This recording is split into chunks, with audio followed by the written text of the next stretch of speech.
Young man, I wish to speak to you today about pornography. Every day I see men who wish they hadn't slipped off the edge and made their wives cry. This was not a good thing to be doing, but like addiction happens, it just little by little, and I couldn't stop. I was attacked by Satan from the cradle, and I never got a chance to experience mortality without this cloud over me. I was so far gone that I had no idea whether it was the spirit or the adversary. It's just a preconception that Satan has placed in us since coming into this world kind of as teenagers, that there's no way we could ever amount to anything. Will you ever be rescued? Will you make it through your own survival story? The answer is yes. This is a new weapon that Satan has been using. Deception, we're not talking distraction, about it. discouragement. I fight to watch men reaccess the power of God. I am looking tonight. It's not out there. It's become far too normalized. It's for men, young and old. I realize now that I am a warrior who care enough about this battle between good and evil against the adversary to sign on and speak if up. I turn my life around and be the person that they need. We are at war. And for these next few minutes, I want to be a one-man recruiting station.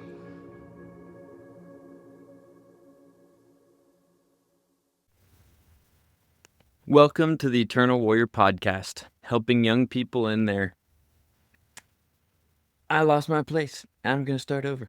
Welcome to the Eternal Warrior Podcast, helping young people in their quest for self-mastery, sharing stories from the battlefront and the war against Satan and pornography.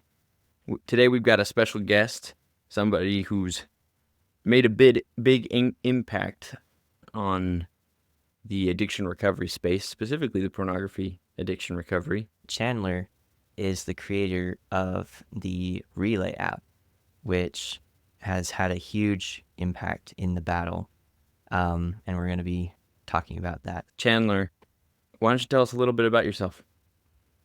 Sure, yeah, happy to be here, guys.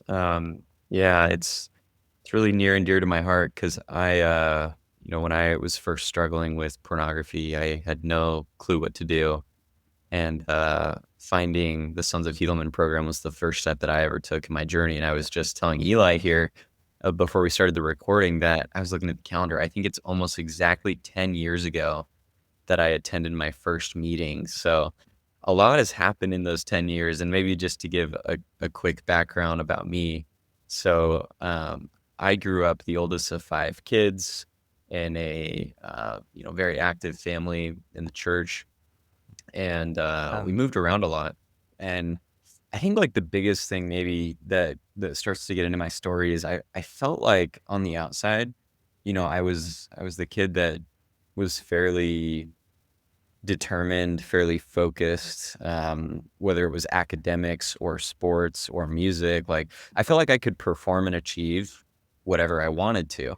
Not to say that I was the best at everything, but I felt like I could easily excel at what I put my mind to. And I was always a kid that wanted to work hard and be good. And, I think others perceived me as someone that was, diligent and also trying to follow God. And so when I stumbled upon, at first it was masturbation and later pornography, I was around 14 or 15 years old.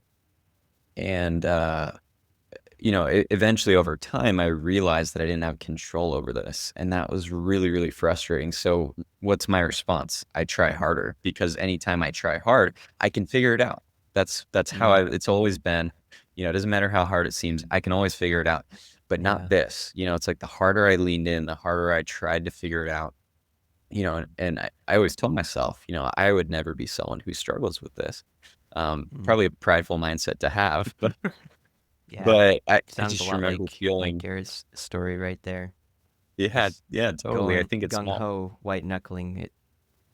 Yeah, it was just white knuckling it all alone. And I don't think I was really aware of the shame that I was feeling, because it had really started to define my identity. Whereas on the outside, people maybe saw me as someone that, was doing well in my life. But on the inside, I was just feeling like a fraud because I couldn't figure this one part of my life out. And that eventually led to, I think my mom ultimately felt inspired to ask me. She didn't catch me, but she asked me, she's like, I feel like I should ask you how you're doing with pornography, or like if it's been a struggle for you. And I felt like I should be open with her. There wasn't a question in my mind in that moment. I decided to be honest and tell her, this is something I've been struggling with for the last few years. And I've been trying to figure it out and I just can't. And I just remember her feeling so heartbroken and feeling like it was her fault, you know? And, and I was like, you know, don't worry. Like, it's not like I don't want this in my life. I've never wanted this in my life. And I know it's not who I am. And it was almost easier to see it clearly when I was talking to her about it and she was feeling all, you know, like the shame and like the frustration, you know. I'm like, wait, no, like this doesn't mean I'm a bad person or that you're a bad mom. Like, I'm going to figure this out.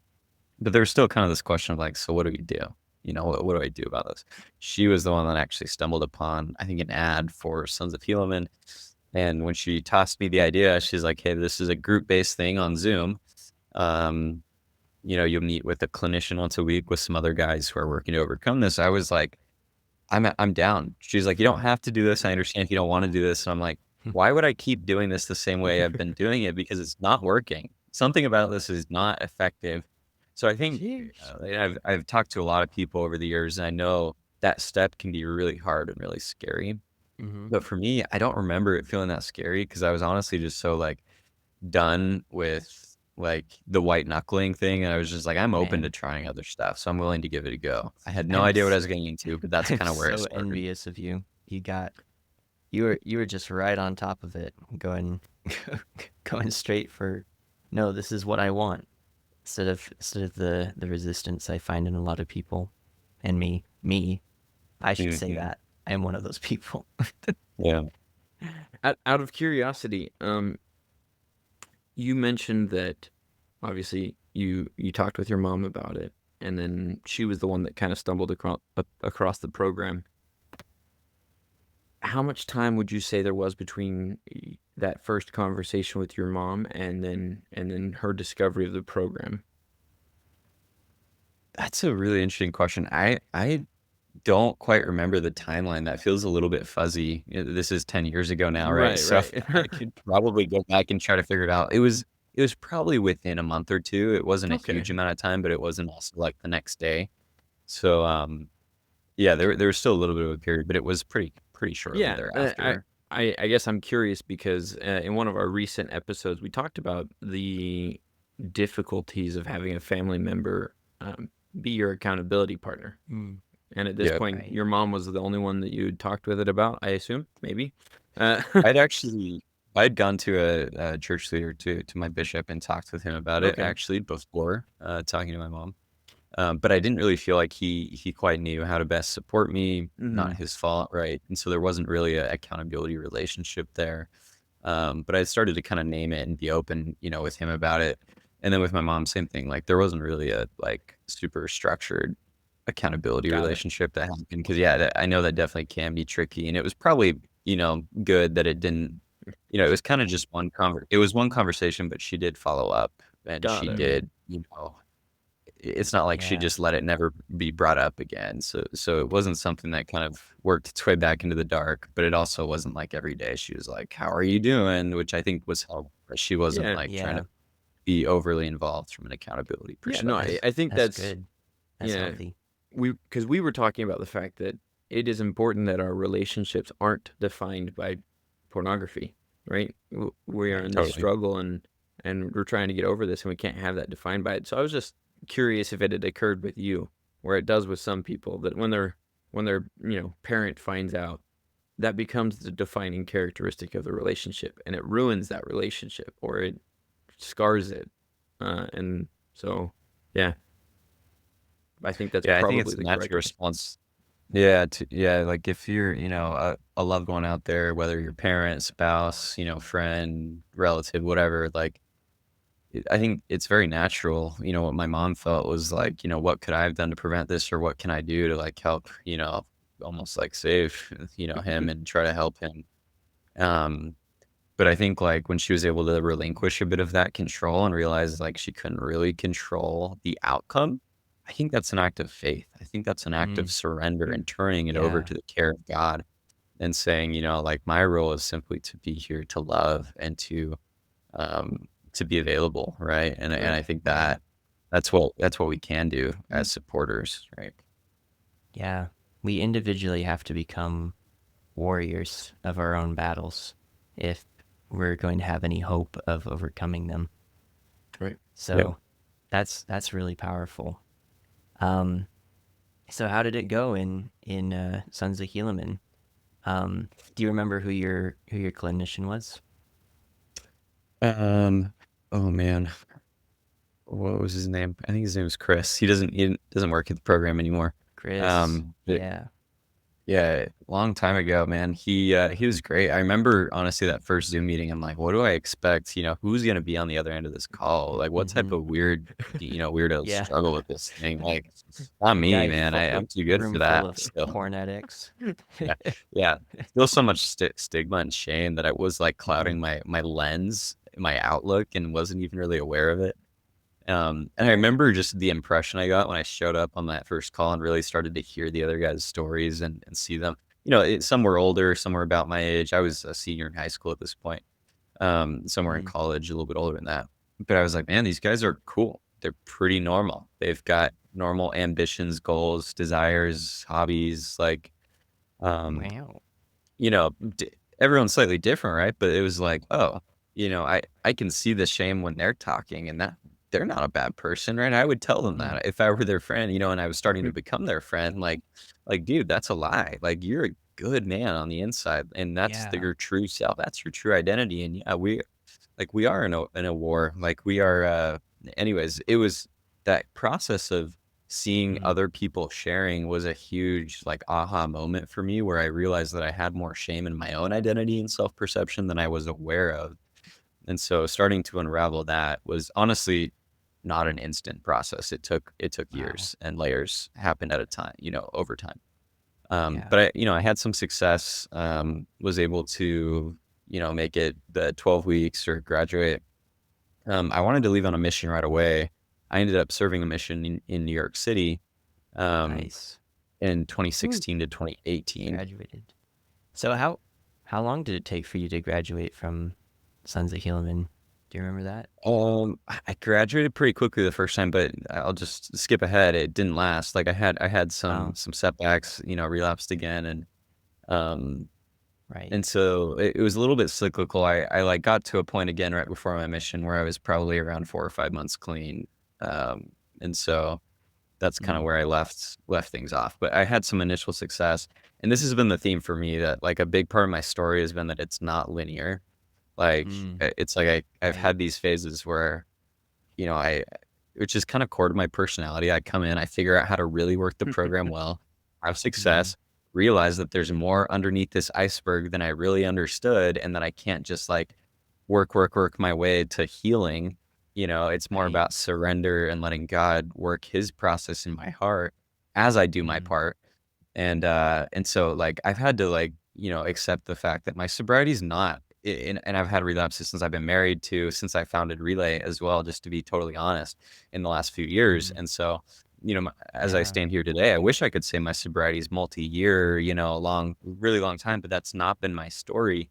Yeah. However, I've 'Cause come to Satan have a bit never- more Satan never gratitude stops about that. attacks. Yeah, in some ways, like I think each cycle has kind of given me deeper opportunities to really understand like what's been going on and really understand like where the weaknesses or the chinks in my armor were. So it's like, man, even though I've learned a lot and figured a lot out, I'm continuously finding out that this is a lifelong quest, not just to quit porn, right? Not just to quit, acting out sexually. This is a lifelong quest to become the type of men that are healthy and whole and the type of men that Christ wants us to be. And sobriety is a natural like offshoot of that. I think like not having relapses or lost battles, like that is a natural fruit of that. Like it's less the goal, it's more of the natural fruit. And so anyways, that's kind of been like the overarching theme, but I did have, some periods of success, was able to get on my mission. Yeah. And what was it like on your mission? Did you have any battles there, or was it kind of smooth sailing as a kind of a gift A from lot of God? people are like, this is where it's smooth sailing, right? For 2 years, and then I get back in the real world and it's hard. But dude, I struggled on my mission pretty hard, and this is probably the deepest shame of my story, is being in New York and feeling like I had worked so hard and wanted to prepare myself to be an excellent missionary and just a servant for God, and feeling like, why is this still happening to me? I think I was not super far into my mission when I started struggling again. I chose to be open with my mission president about it, and he wanted me to stay and keep working on it. And Okay. I ended up, In New this York. is like, this is kind of part of the shame too, but I, served as the assistant to the president for 6 months of my mission. Like, I had a lot of leadership responsibilities on my mission. And I had struggled, off and on, not like a ton, but off and on throughout my entire mission. It never fully went away. And I was like, how do I grapple with that, right? How do I grapple with the fact that Yeah. I feel like so much of me was magnifying the calling, right, of being a missionary, and also trying to be open in my repentance with my mission leader, and be open just in general with, like, I'm not trying to hide this, but this is like, man, I'm still battling with this. But at the same time, trying to grapple with, like, well, what does this mean if I am not able to, like, get past 1 month, or 2 months of sobriety again, like, what does this mean about myself? And honestly, I think the shame was just getting deeper and deeper during that time. I wasn't really, I think, processing that with the healthiest lens.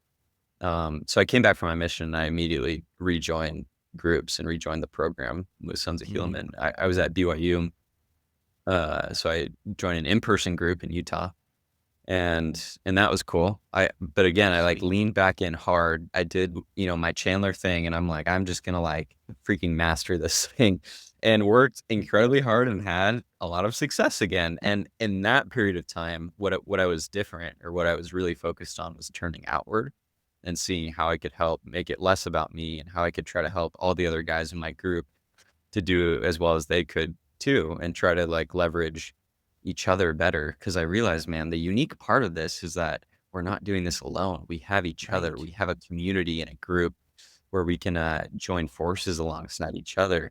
But I realized we were just showing up and meeting once a week. What the heck are we doing the other 6 days of the week? Most of the time, we are not doing anything the other 6 days of the week. Everyone's coming back together. Oh man, I had a lost battle on Tuesday. Oh man, I didn't reach out. Oh man, I didn't do my manpower. I didn't do the things I was supposed to. Well, why are we not reaching out? Like, that was kind of starting to frustrate me. And I bring this up because this gets into why I started Relay later on. But Right. this phase of like being at BYU and trying to get some sobriety back under my feet and figure this thing out was really about tapping into the group more effectively and realizing that the community is so important. Yeah. I've got a quick that is so question for important. you before we get too much further, because I don't want to miss this opportunity.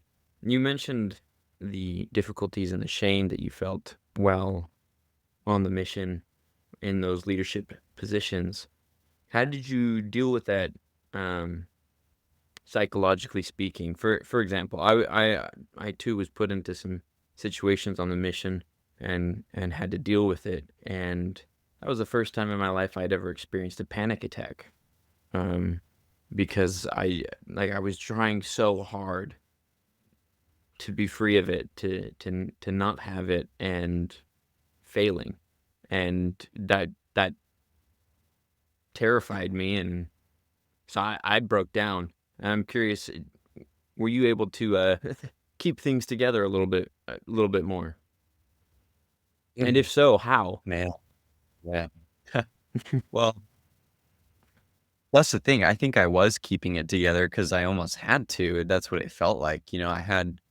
We had great teaching pools of people like in New York. Like, by all accounts, I felt like I was a fairly effective missionary and figured out how to be a decent missionary, and then had lots of responsibility. We were actually merging the New York North and the New York South mission at that time, so I actually had to work across two mission presidents that were going home, and then we were combining missions, and so the mission got a lot bigger.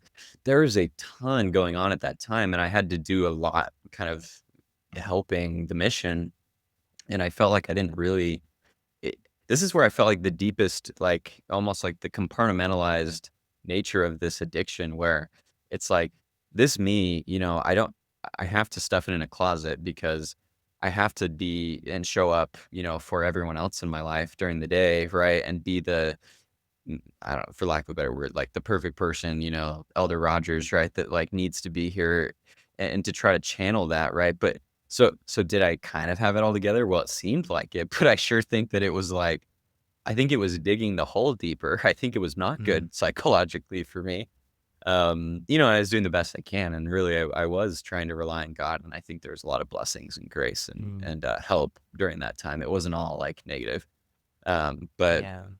I think he was trying to teach me like really key lessons that without those lessons, I honestly don't think that I would be in a position where I'm at today with the marriage that I have, with the company that I built, and the thousands of people that Relays helps overcome addiction. But sometimes it honestly felt like, Garrett, man, am I just really good at helping other people and not myself? Why does it seem like here on this mission, here, back at college, when I'm in my group, you know, at Relay, am I just good for helping other people and I can't figure this dang thing out for myself? And that's like, again, a little bit over dramatized, but I've definitely noticed how it showed up in my body. Like I've wondered if I've had some version of a panic attack before. Cause yeah, I think I've just internalized it in different ways, but it has definitely, I think, um, created stressors and just like unhealthiness, we'll call it, that has been hard to manage. And so that builds up over the years. And yeah, I think that's like why, it's been a longer maybe process for me, even though I feel like I've figured so much out. It's like I've gained so much knowledge. And I think in a lot of ways, the way I was operating and thinking about things was healthier than it was before, even though I may have just relapsed like a month ago or 3 weeks ago or whatever. So it's this interesting, like, trying to realize that like God, this is how I was starting to see it. Like, to really realize that Christ doesn't have limitations on how he can work in our hearts, meaning yes, he cares about justice and like, for example, the commandment side of this, the morality of like pornography being a sin. He does care about that, and he cares about it to a T. But also, because his grace is sufficient, because his grace is perfect, he can still be working and healing my heart. It's not an either or. Like he can be helping me heal as I'm figuring out how to have sobriety. And so like both of those things, like hopefully they end up, coinciding and lining up, and we can have long-term sobriety forever. But I just started to realize, I'm like, God has been healing me. Just because this like thing hasn't fully disappeared doesn't mean he hasn't been working in my life. And to think that he wasn't working in my life was what I was missing. I was like, when is he going to show up? When is he going to take it away? Then I realized, man, he's already been doing so much for me. I just need to still be patient. I need to have more hope, more long suffering. And I've seen so many blessings from that and felt so close to the Savior through that process. Wow. Well, That's so a couple of awesome. things I'd say, from what you mentioned, I think it is important to highlight that one, compartmentalization is not a bad thing. And I think you did use it effectively on your mission, and that is something that people might benefit from, being able to compartmentalize and say, okay, these are separate parts of my life, and I'm gonna treat Right. one here. Yeah, and it's not let it define your entire existence. Yeah. Yeah. Yeah. So that's a good thing. And then the other thing I'd say is that, and you kind of brought this up, but two things can be true at once. You can be a flawed individual and be a disciple of Christ. Both, like that, they can be true at the same time. They're not opposites. And Yep. and I think that's what one of the lessons that you learned from this experience is that you can be flawed as well as a disciple or a servant to others. Yeah. And it's almost like but like I was still having my own agenda here. My agenda was like, get to X amount of weeks clean. And that's when I'll feel good about myself. That's when I'll feel free, Was that God's agenda for me? I think God was saying, Chandler, I love you. Like, I will take care of your healing. You don't need to manage your healing. And it's like I was so fixated on like doing all the things to try to lead to healing that it was, I think, preventing me from really letting God take me out of the dark place. And so I've talked about this later, but like when I almost like it's this fine line, because I don't want it to come off like caring less. Like, so with manpower specifically, right? It's like there's a lot that I can do each day to try to help my recovery and help my healing process, to stay clean, right?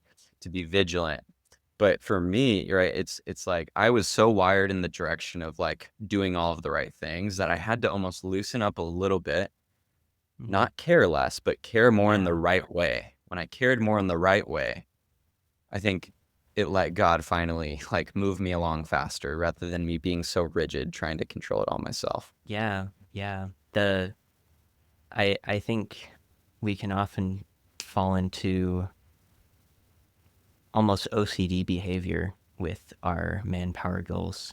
That was something I faced actually more recently after I graduated, because I was doing so well and I was so anxious that I would fall back, because I heard of so many other people that fell back into it, that I was doing them diligently, didn't realize that I was kind of isolating myself from other people, because I was so diligent at that. And the mission actually taught me to loosen up a little bit, which was interesting. Do you mind if we go into what inspired you to create this app? Where did it kind of get real its quick, start? quick before we move on, because we mentioned a principle that I think is interesting. Recently, I remodeled my kitchen, or parts of my kitchen, not the whole kitchen, and I was building the countertops.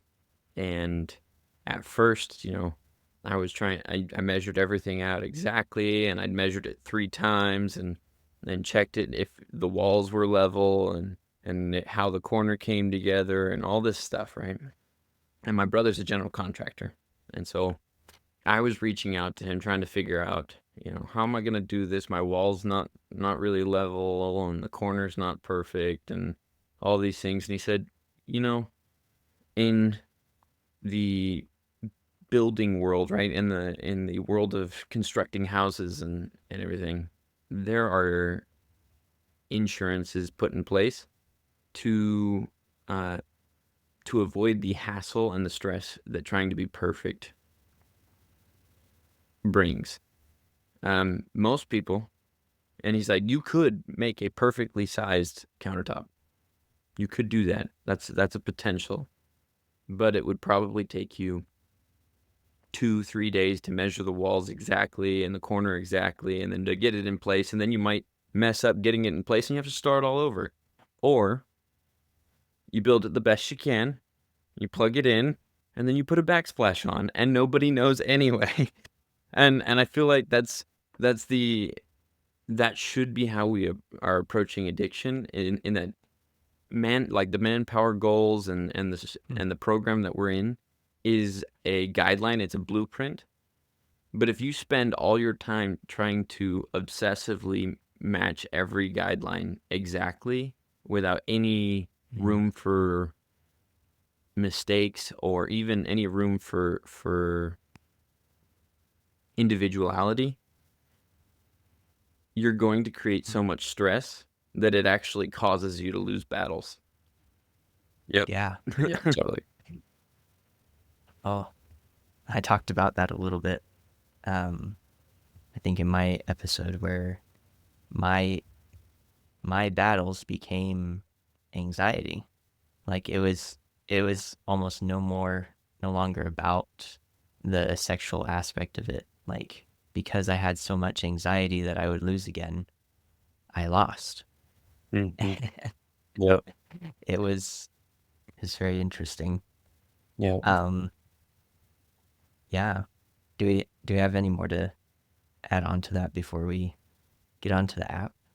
No, I think that's a great segue, honestly, to Relay and how that all started. So yeah, I'm happy to go into that.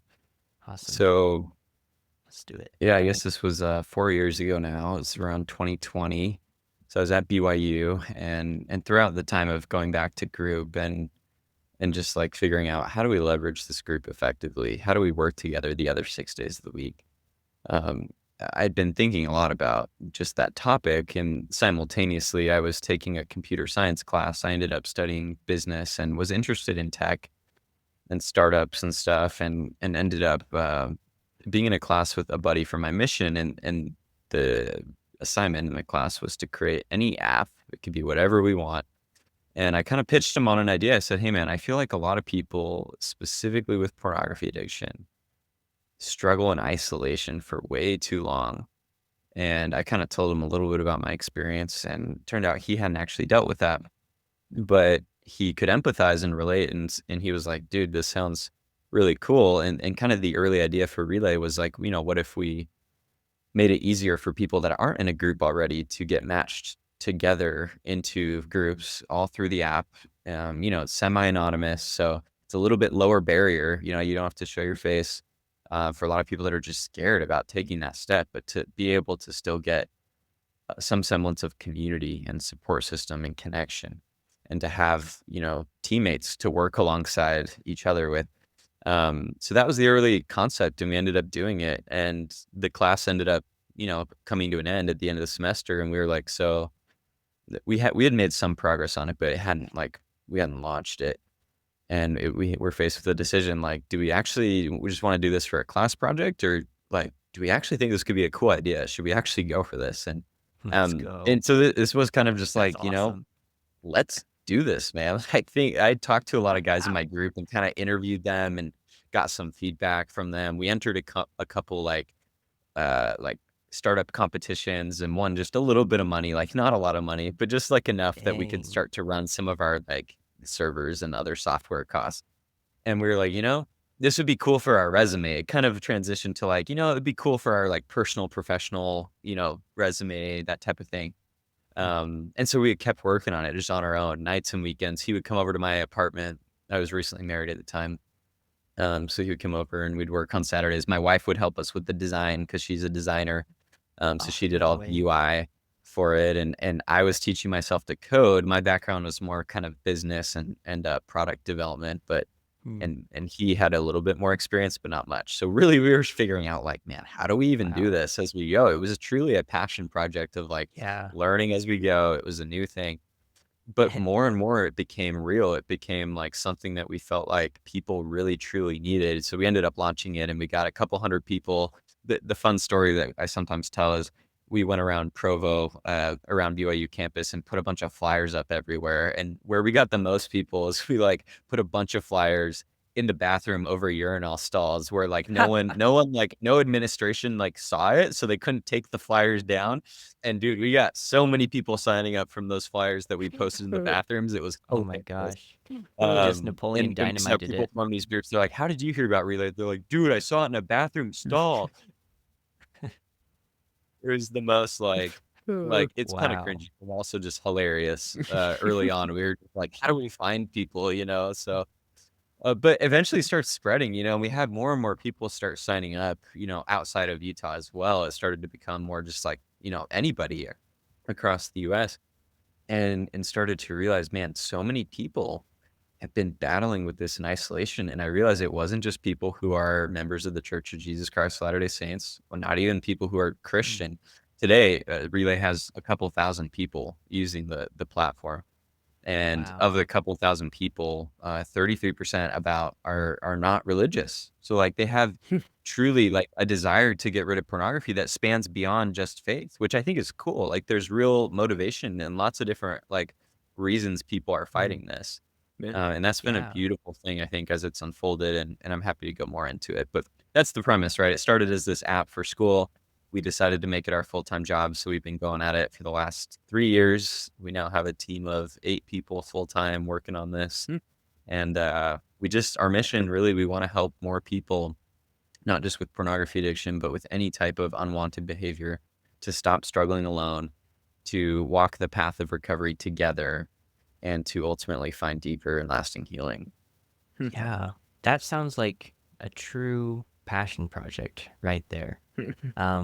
Just like it's described a little bit in the Like Dragons Did They Fight book, as this project where you don't have all the pieces, but you're driven forward with this intense motivation, and you have faith that you'll find the things that you need, and those things get put in front of you, and you also act on the things that you have.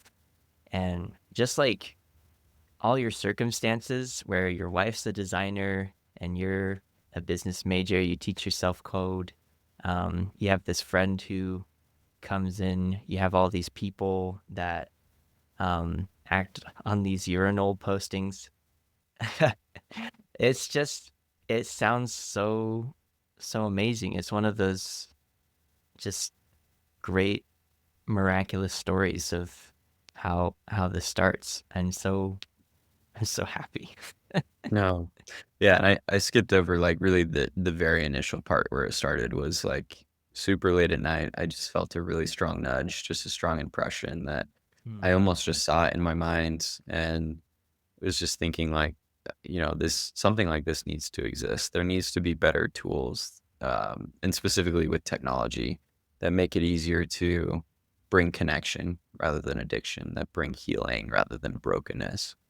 And because I've seen so many people, right, over the years that I've talked to about this addiction, just be terrified of their phones, of screens, and I'm of the belief that it's not phones and screens and social media that are the bad guys, right? I do believe that there's a real adversary out there, but also I believe that ultimately the power is within us, that we are children of God, that we are destined with agency to learn how to become masters of our bodies, of our desires, and that this is less of a fight against ourselves as much as it is a quest to really grow and become more whole and one with God. And so, how can we wield the technology, the innovation that's been given to us here in this day and age that we live in for good, and not be scared of it, and not live in this anxiety and this fear of like what's going to be around the corner, and yeah, so it's been a beautiful journey. It definitely has been a tiring passion project,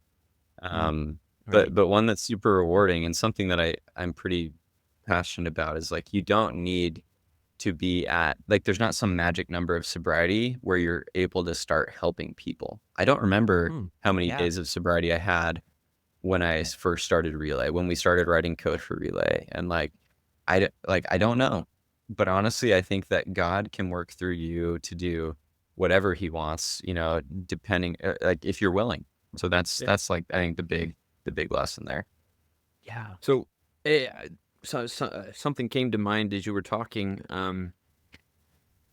Oftentimes we do treat phones and social media and that sort of stuff as the bad guy, and that leads us to take an approach kind of like the anti-Nephi Lehites in the Book of Mormon. In the Book of Mormon, they're these terrible people who murder and kill and do all these bad things, and when they're converted to the gospel, they decide that they're going to swear off their weapons forever, right? They're never going to use their weapons again. And consequently, to start off, many of them die, but then, the Nephites come in and they say, okay, we will protect you, right? And so they bring them into their own little place, and they're surrounded by Nephites, and they're protected. And that's mainly why they were successful, right? The anti-Nephi Lehites would have died if it wasn't for the Nephites protecting them. And we have to recognize that there is a potential, it is possible to be like the anti-Nephi Lehites and to swear off, phones and social media forever. That is possible. But in order to do that, you have to be set up to where you're surrounded by Nephites to support you and strengthen you. If not, you're probably going to have to be like the 2,000 stripling warriors who take back up the weapons to protect their parents, right? Yeah. And that's cool. it's just a contrast in that. Yeah, I have kind of a funny story that I was reminded of when we were talking about people being afraid of their phones. Maurice often gives this story as an example of passion, of just like adolescent passion. I think when we're younger, we get it's much easier to see things as black and white. Like, oh, I'm losing battles on my phone, therefore no phone. Or social media, therefore no social media. And he told us this one story of this kid who kept losing battles on his mother's laptop. And he was just sick of it. He was just done. After his first couple of weeks in the program, he finally developed the passion that he needed in order to overcome this addiction. And there's always some rough patches when you develop the passion before you develop the channel where you can channel it. And so one day he's like, I'm done with this addiction. And he goes up to the second story window of his room and he says, Mom, I want to show you how passionate I am to overcome my addiction. And he takes her laptop, and throws it out the window. And it smashes and shatters on the ground.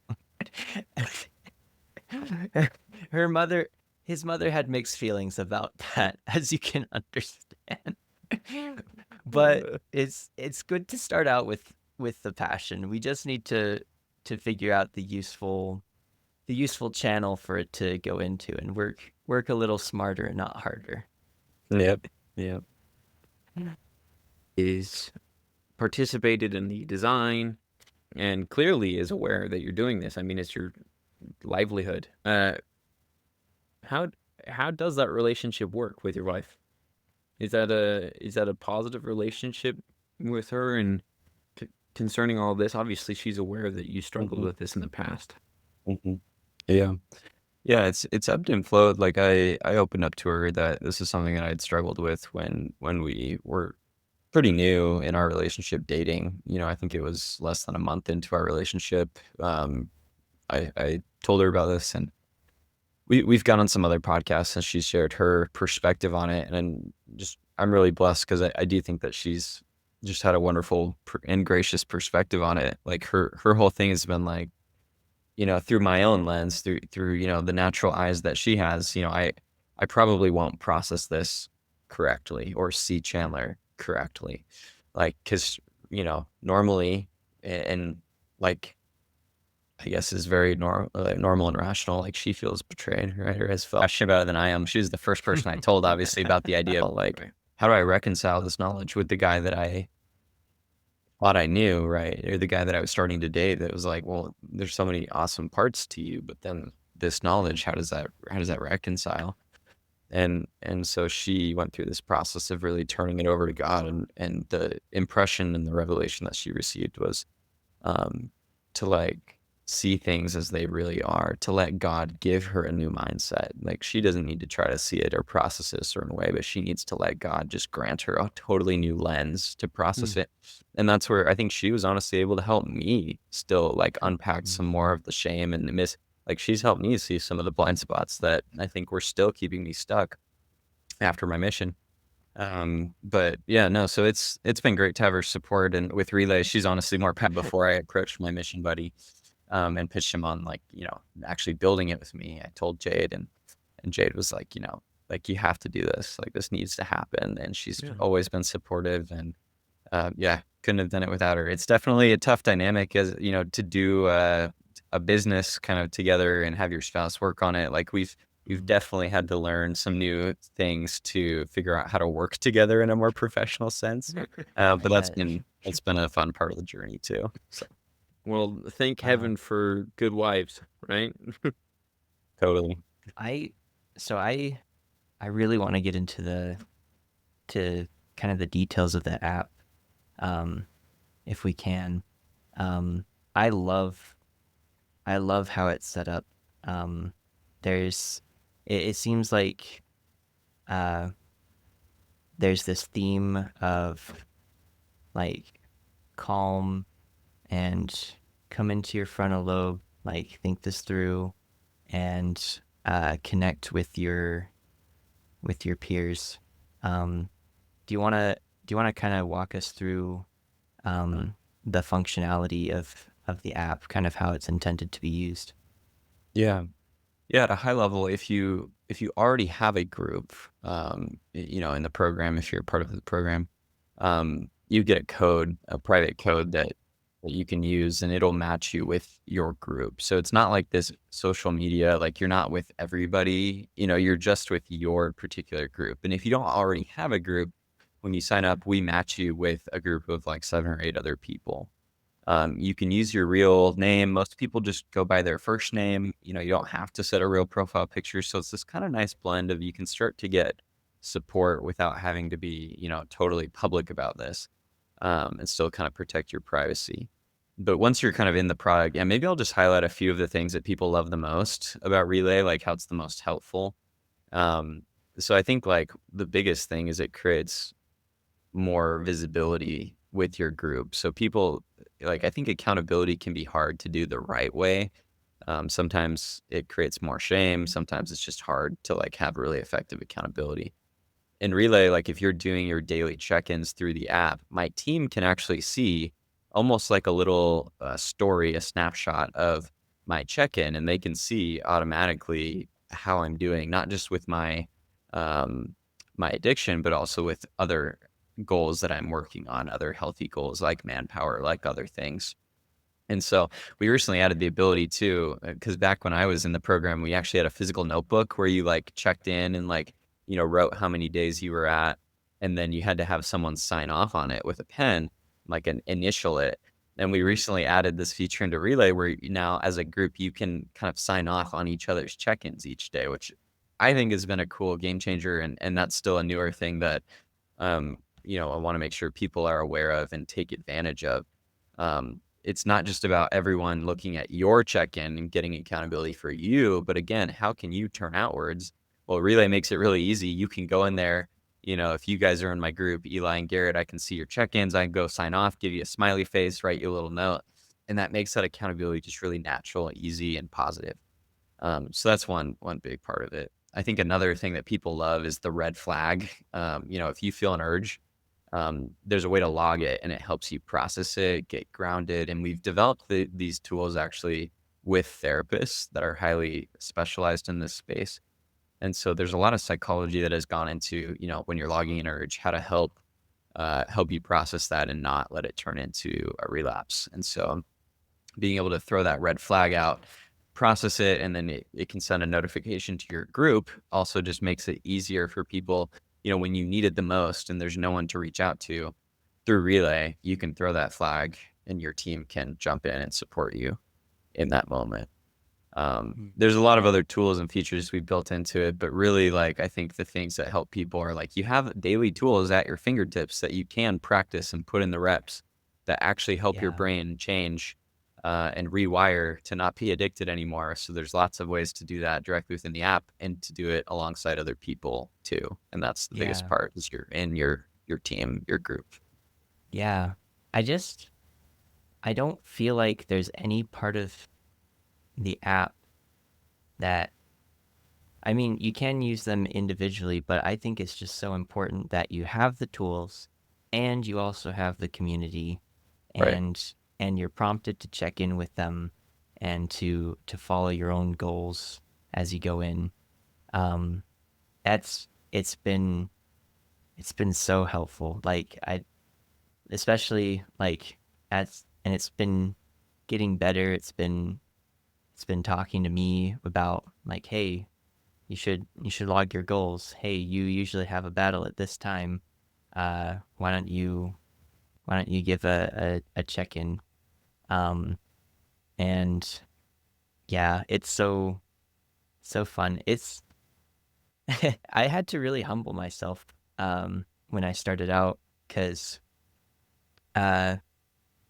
it, like, I'll want to do one thing and then I'll see like, hey, these other guys need a check-in, and it's something that I've had to choose to go like, okay, this is a service that I can give to other people. And as I've humbled myself to like, yeah, I should support my other brethren, and I should not just focus on me. I think it's been even more effective and helped me get into my frontal lobe. That's Um, awesome. how Yeah, there's a lot of scientific principles in the tools that you use, and um, also the the weekly video with um, I forget his name, Dr. Daniel. Um, Mhm. he that's really cool. Where do you get most of the psychology principles that you put in your app? Yeah, well, I mean, it started early on, like collaborating with Maurice and the stuff that I've learned here in the program. But we now work with a number of different clinicians across the U.S. that um, we involve to help build out the content and build out the tools. And really, my approach has been like, I want to draw upon the very best practices from Mm. as many places as I can find. So I've tried to be very intentional about um, not just adopting one philosophy, but being really drawing, I've gotten to know a lot of different programs at this point, a lot of different therapists, and I like a lot of different things, and really just try to be thoughtful and prayerful about how to bring them together. And so yeah, Relay does draw on, people ask me, is this based on like cognitive behavioral therapy or, DBT or other, therapy modalities as well. And honestly, it's kind of a blend of a lot of different things from a psychology and science perspective, which I like. Usually the word people use is it feels very holistic. It feels very comprehensive. Um, and so, Yeah. yeah, we're constantly trying to make it better. We're still pretty early in this journey. We've been around about 4 years now, and so, we have a team of people that are continuously working on it to try to make the resources better, more effective, and more rooted in good, proven truth. So.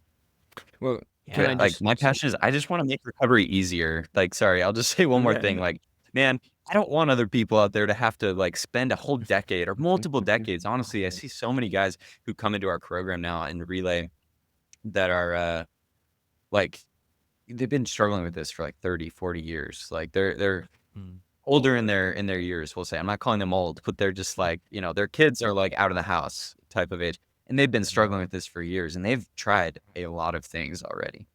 And, then they come and they say, wow, this feels different. This is like nothing like I've ever, had Mm. before.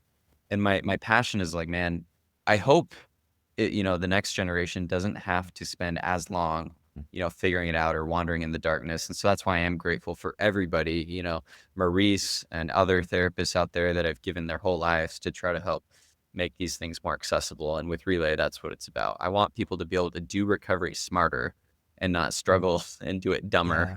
for years. Like, there is hope. There are good resources out there, and that is incredible. Mm. I would just like to. So I was just gonna say, first of all, I hope with all of this app and anything you're developing and anything, please know that Eli and I are happy to help in any way that we can. Um, Thanks, I think guys. it's fantastic what you're doing, and I would love to see it grow because I want to eradicate this. Like I want pornography to be an afterthought, because the whole world has learned to put it away. And secondly, I just wanted to compliment you on one little thing in the app that has just been a positive thing for me. When you lose a battle in the app and you go in, you log your lost battle and your thoughts and the situation when it happened, all that stuff is good. But at the end of it, there's this part where it's a green screen with a little dot on it, and it says something along the lines of, you press and renew your commitment. And then you press on it, and this little dot expands, and as it expands, it kind of expands as like a heartbeat, and it gets lighter as it expands. Mm. For whatever reason, that screen is the most impactful screen in that whole process. Is me pressing that little dot and watching it expand Right? and grow lighter Love Ah, and it's so feeling good. and Yeah. So just good job on that. I don't know who did it, but it was a good job because Yeah. I feel impactful. I have to agree. That is so awesome. Yeah. No, there's something really powerful. And I know you guys end your episodes with, what's your why, but renewing your why, renewing your commitment to continue moving forward. It's huge. The fact that you have to hold it down and you have to wait for it is so impactful. Right. I It think forces it's you to just, think through it.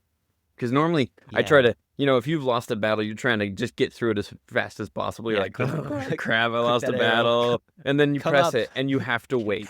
Like it's a good 5-second wait as this thing slowly expands and you go, oh, it's okay. It's okay. It's okay to be in this. But It's your day. Your day. Oh, to so finish good. this off, because I know that you have to go here soon. Why do you fight, Chandler? Yeah, I feel like my reasons for fighting have really evolved and expanded over the years. Like I was just thinking the other day about a lot of the guys that I've met in our community in Relay. I fight for them, man. I fight for them because it's not just a bunch of individual men and women that are using Relay for their own addiction. It's about their families and their loved ones and their kids and their future generations that will be impacted because of the choices they're making today. I fight for all of their families to be able to have a fundamentally different trajectory, to have healthiness and wholeness and oneness with God as a part of their families. Like, this is really not an individual battle. This is a battle about families. Like that's what this is about. And when we find true healing in this area, I think what it allows are deeper, closer family relationships. And so that's a huge reason why I'm fighting. And now I have got my own family. So that's a big part of it too. My wife and I have been married for 5 years now.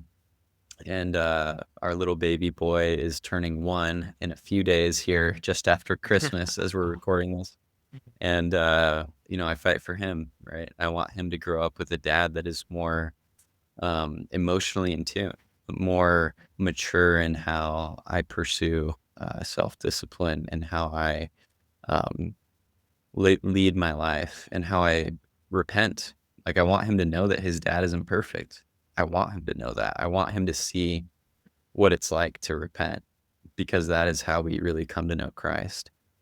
So that is a huge reason why I fight. And I also fight because I truly believe that we're here on this mortal journey for a limited period of time, and that it's not worth it to lay down and just be defeated, that choosing to stand up no matter how many times you've been knocked down, no matter how many years you've been knocked down, no matter how many times that you feel like you're more broken than everyone else who's been able to figure this out. Like, it is absolutely worth getting up again, because there is so much more hope to continue moving forward. Even if you get knocked around, even if you continue to stumble, there's more hope in moving forward than in lying down in defeat. And so that's why I fight, man. There's so much beauty and joy and hope to fight for. That is so awesome. And I think you give a lot of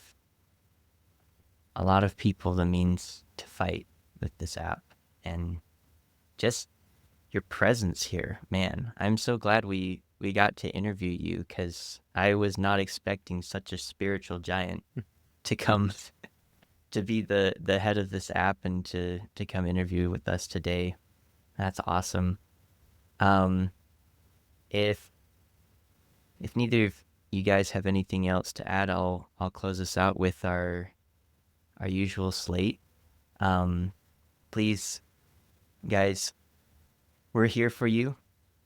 Please contact us at podcast@lifechangingservices. We know that the holidays are a really tough time for us warriors, and so please be sure to have a plan for what you're going to do as you're combating this battle. Actually, Chandler, what's the best way for them to download the app and start using it? Do they need to be a part of a group? Well, if you're already a part of life-changing services and you're with a group, they should have a code that they can give you. So if you're part of life-changing services already, talk to them, get a code. But yes, you'll download the app, and if you don't have a code already, if you don't have a group already, like I said, as you register, as you sign up, it'll match you with the group. And so, yeah, you can go to the App Store and I would search for like Relay Quit Addiction, or you can go to our website, which is joinrelay.app. Joinrelay.app. Okay. Yeah, those are the two ways that you can go ahead and get the app and stop doing this alone. Get community, get support, get tools, because yeah, we want to do this together. That's what it's all about. Yeah. We'll drop that in the show notes. And yeah, we'll see. We might even put it as like a permanent show note, because this is really a great instrument in the fight. If you guys are looking for any more resources for connection, please check out the Life Changing Services website, lifechangingservices.org, as you can see in the description below. And until we meet again, I promise to be a service to you and will allow you to be a service to me until both you and I successfully defeat this demon that assails us. If you're listening to this podcast, you have probably found that you are in need of, you are strongly desiring, a level of self-mastery that you have not been able to achieve on your own, or you are a loved one or a parent who knows someone who would like to achieve that level of self-mastery. It's not fun to be in that situation. Been there, done that. I've become a specialist in this area by spending 30 years initially searching for and harvesting eternal principles found in the world of psychology, science, and the words of the prophets, many of them found in the Book of Mormon, for my own sake first, and then I found that they're of great value to others. Instead of just hoarding these concepts, we put them into a book form that is easy for you to access. Like Dragons Did They Fight? You'll understand the reason why it's called that when you start reading it. But go to likedragonsfree.com, get your own free copy of it, download it, and then when you're ready to talk over your circumstances and make a battle plan, call 877-HERO-877, in other words 877-4376. Talk to our headquarters people, and if necessary, they'll arrange for you to have a consultation with me. I am sad that you're going through this, but I've watched thousands and thousands of young warriors gain the confidence and strength they need to be able to have the lives they want now and the futures they desire to have. We will see you soon.